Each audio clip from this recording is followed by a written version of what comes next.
red, yellow, white, flashing. Okay mga boss, quick tutorial lang tayo, no? Para dito sa MDL. Baka naka-experience na kayo ng gantong MDL na dalawa lang yung wire nya. Ayan.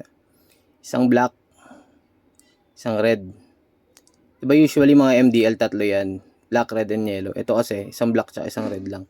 So ngayon, madali lang naman to boss. Tapos yung switch nya, two-way lang. On-off lang, on-off. Ang kagandahan kasi rito sa MDL na to, 4 modes kasi meron to. White, yellow, red, tapos flashing na combination ng mga kulay. Paliwanag ko lang ha. Ito pinakamabilis lang na paliwanag. Yung red, kasi dalawa naman to, parehas red pagsamahin nyo. Yung parehas na black pagsamahin nyo rin. Ngayon, yung kulay red, i-connect nyo rito sa switch. Sa red ay kulay green ang i-connect ha.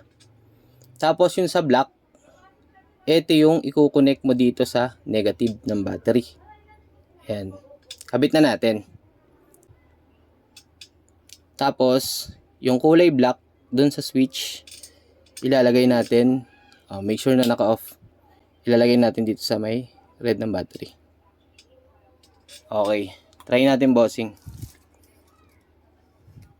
Pag in-on natin yan, kulay red. Ang lakas yan boss. Pag in-off mo, matay. On mo ulit. Kulay yellow na siya boss. Off mo ulit. On mo. Kulay white na siya boss. Off mo ulit. On mo. Flashing na siya boss. So yung sa mga nalilito at nahihirapan mag-connect netong MDL na to na 4 modes. Ayan na yung tutorial boss. Napakadali lang gawin. Check out mo na sa Yellow Basket boss kung gusto mo ng gantong kaangas na MDL.